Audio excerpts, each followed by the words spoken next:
Hello once again. Now, thing about what I'm going to be doing. A lot of people wanted to know what I thought about The Dark Knight Rises, and I have told people in comments or what have you my opinion on this, and it is not a favorable one. I do not think it's anywhere near the league of the first two movies. I think that it does, in fact, contradict at times the point of the first two movies. This is far from Nolan's best work. In fact, I actually think it's some of his worst. The guy's a good director. He's so much better than this. I really don't know what happened. It's like he didn't even try with this one. And I know that's really going to tick some people off. But what I want to do here is kind of explain why I especially think it failed. Now, I could go into the plot holes with this movie. I could go into his injuries and how they make no freaking sense. I could go into how it doesn't even make sense that he's remotely that injured after a fall like that when you see him get up and sprint after being just a little winded. It knocked the wind out of him, sure, I'm not going to deny that. Might have banged him up a little bit, bruised him or something, I don't know. But you see him get up and sprint, and I'm supposed to believe that somehow that fall injured his leg so bad that he had to have a cane for 8 years.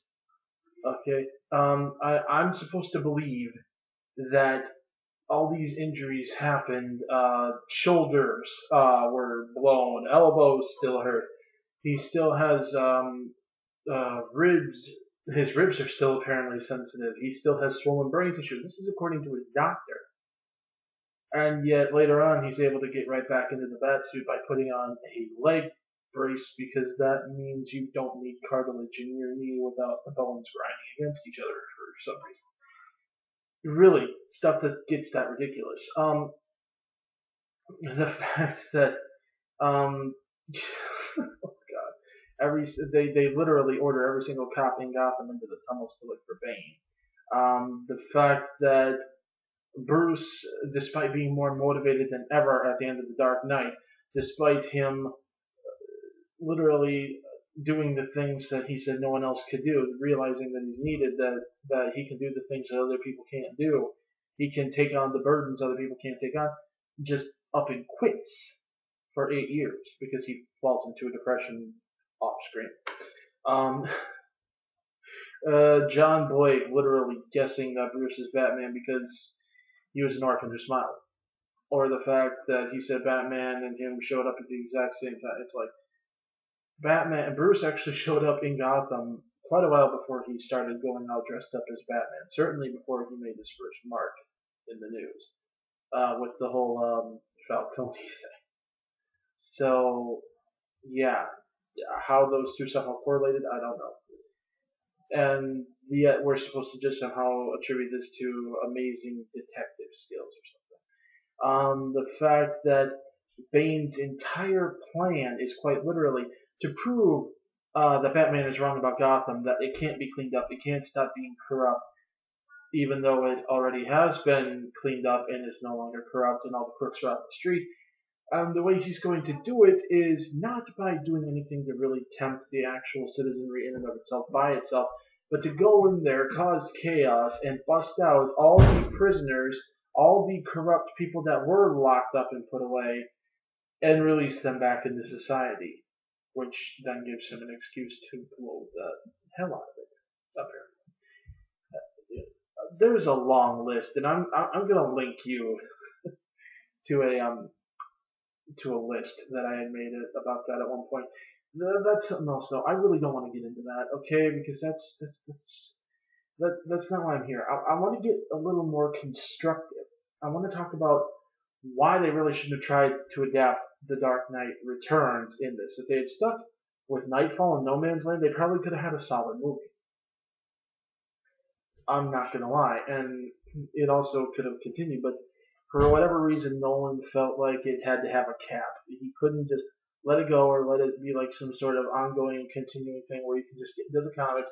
He felt he needed to cap it.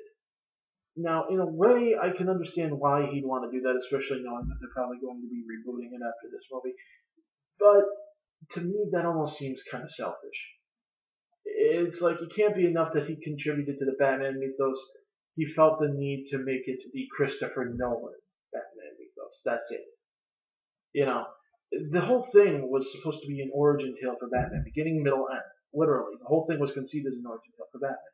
And granted, some wrenches were thrown into the works along the way, but you don't do this. You don't have Batman literally be Batman for a year between starting at Batman Begins and the end of the Dark Knight, and then have him retire for 8 years and then come back as Batman for one last thing. In an entire 9 year time span in those films, he's literally got 1 year of experience as Batman. More if you count the time, the way he begins went through his childhood and then his youth and then his training with the League of Shadows and yeah, he all that time and he's only got 1 year of experience as the Bat.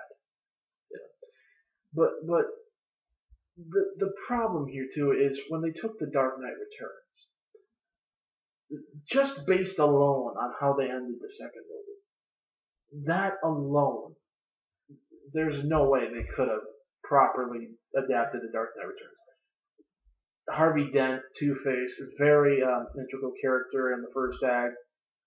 The Joker, key character toward the end of the second and most of the third act. And yeah, I know they killed off Harvey in that one, and I know that if I recall, he wasn't originally intending to, but he had to do something to kind of fill in for the Joker after instead of being able to put more in there. Heath unfortunately died before they could, and I can understand that they didn't want to do the Joker because respect for Heath, whatever. I do think that it's taking it to an obscenely ridiculous level to not even mention the Joker out of respect for Heath, and I mean a ridiculous level, but whatever, whatever. But when you say that you're not going to show, whatever, okay, that's fine. But then don't take a story where there are two key integral characters and try to swap them out for two others that are in no way, shape, or form similar to the characters that you just took out. I mean, okay, let's start with the beginning of Rises and Returns, okay?